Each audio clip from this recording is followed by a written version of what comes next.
If you're aware of who you are, if you're aware of what you're good at, what you're not good at, if you're able to see how emotions kind of govern your life, if you can learn what your weaknesses are and how to control them, you can't ever get complete control, but awareness is almost enough. Slowly through this process of knowing who you are and understanding other people and how they operate so you don't make stupid mistakes in life, you can increase that little tiny margin more and more and more, and you will be a person of power. Law number 1 in the 48 Laws of Power is called never outshine the master. And almost every single person in the world has violated that law, myself included. Basically how it works, you're so eager to impress your boss or whomever in your new job that you try so hard that you make him or her feel insecure. Like maybe you're younger and better than they are. And because of that, you're fired, or something bad happens to you, and you never know why. Do you think meditation is allowing you to make more interesting connections because of the quiet? Yes, I mean, I'm not going to go too deeply into this. It's a theory of creativity that's not my own, but that I use a lot in mastery. And basically the idea is that ideas are generated in the unconscious. They're not generated consciously. Your conscious mind is very limited what you can hold in your memory. Right. But unconsciously, in your subconscious, when you're asleep, when you're dreaming, the mind is filled with thousands upon thousands of ideas and things that are there, that are lingering there. And connections are being made all of the time. And occasionally those connections float up to your conscious mind and you have a brilliant idea about how to do something. 1 out of 10 people are like great manipulators. And there just takes one person and they can ruin your life. We were born with this natural talent. Every single person is born with this talent for getting inside the minds of other people. It's something that you're not even aware of. How do they need to conceive of that? To what end are they using that skill to make their own dreams come true? First thing is you're not aware of this power that you have. You're walking around in life. I'm not critical because I'm the same, sort of sleepwalking. You're inside hearing your own thoughts day in, day out, like a continually, circling loop in your head. And you're not aware of the fact that if you stop that and you look at other people, a world opens up to you. So what's the first component of that world? Nonverbal communication. 95% of what really matters in communication between people is not through words. Words are used to deceive you, to disguise what people are really thinking. What are just a step or two that they can take down that path starting today? The first thing to understand is the most important, and that it is a skill.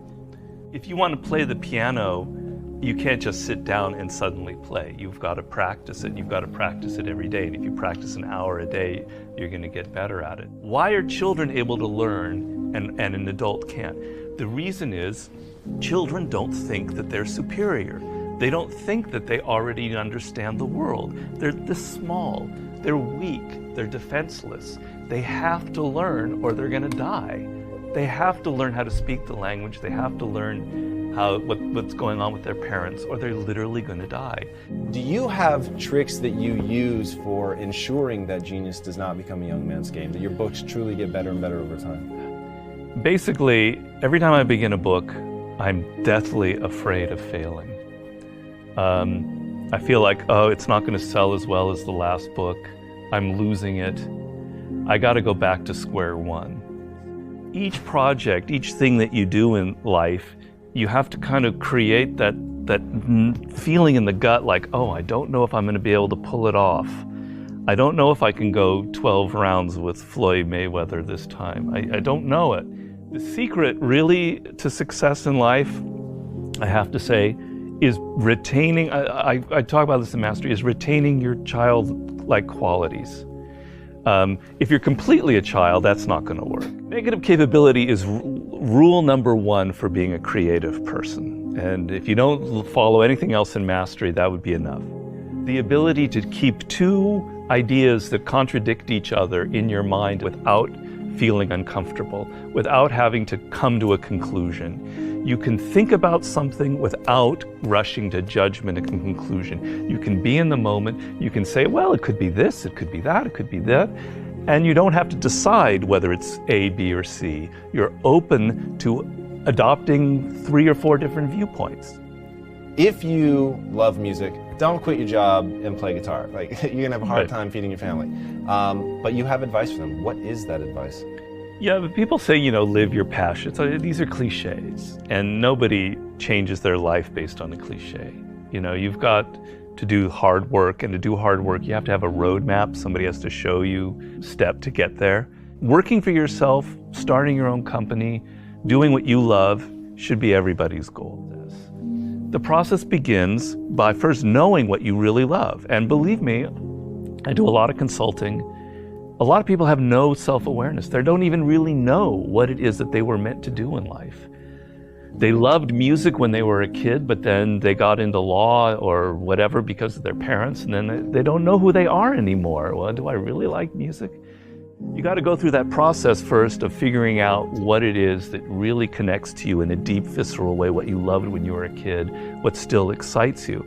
Once you go through that and you understand it and you've got some clarity about it, okay, how do I incorporate that in my life? So if you're 23 years old, it's a little easier.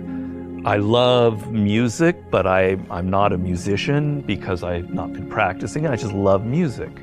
But I have a real good sense of business. I've been studying business and I have an MBA, etc. Okay, I've got to now find a way to craft a career that combines my knowledge of business and my love of music. And if I follow that and I do it smart and I plan it out, eventually what starts out with more business than music will end up becoming more creative as I get better and better at it. How do you prepare somebody to survive that initial stage of boredom and pain? Well, pain is great. You've got to embrace pain. Pain is pleasure. You've got to make the connection between the physical and the mental. Well, you know that when you're exercising, when you're running or you're working out or whatever, it hurts, but it leads to something pleasurable. You have to be able to translate that to mental things. And if you make that switch in your mind, it is mind-blowing what can happen to you. Who are the most messed up people in the world? Spoiled kids. Kids who are given everything, who have a rich father or mother and they don't have to work or try. They are the most messed up people you'll ever meet. Each person, I make this point in Mastery, is born unique. And it's kind of one of those cliches. Yeah. But there's science to it. The science is your DNA will never be repeated. The way your brain is wired will never be repeated. Your experiences in life, you're one of a kind. And it's an amazing thought if you think about it. Of all of the billions of humans that have lived and will ever live, there will never be anybody who is wired like you are wired. And the problem in life is as you get older, you can become more and more like other people. You spend a lot of your time thinking about what other people like, and you're not aware of what you like. You go into careers because you listen to other people. If you look at all of the brilliant people who've succeeded in life, if you look at a Steve Jobs, you look at an Elon Musk, etc., there's nobody else out there like them. You're never going to be able to pinpoint one other person like them. They are completely unique, and those are the people that end up having power in the world. So if you're going to be able to create that website, that blog, that whatever it is, that startup that is different, that has its own niche and reflects you, something good will happen from it. Control people's perceptions of reality and you control them. It's a great military strategy. Comes from the great Colonel Boyd, who invented what's known as the OODA loop. And he came up with the OODA loop, which means orientation, observation, decision, action. You have to observe what is happening, orient yourself into the context of it, decide what you need to do, and act. We want to believe that there are shortcuts to success. We want to believe we can take a drug or we can do something that'll make it quick and easy. But the truth is, it takes grit. It takes persistence. So it's hard to understand what could happen to you in 10 years in a visceral gut way of what it means to have failed in life. And to me, failure in life is not having money. It's not realizing your potential. You're 60 years old and you said, I could have been this, and I never did it. That's like the worst thought I think anybody can have. And you don't think about it in the moment because your life is okay, but you've got to wake up and understand that there's an urgency here.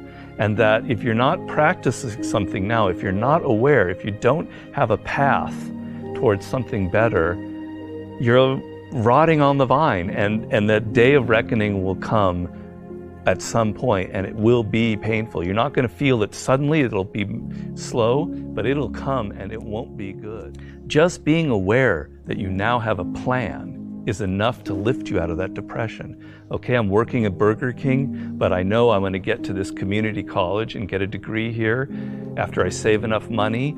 Having a goal is like, will change you completely from being depressed or not taking care of yourself to being energized and moving in the right direction.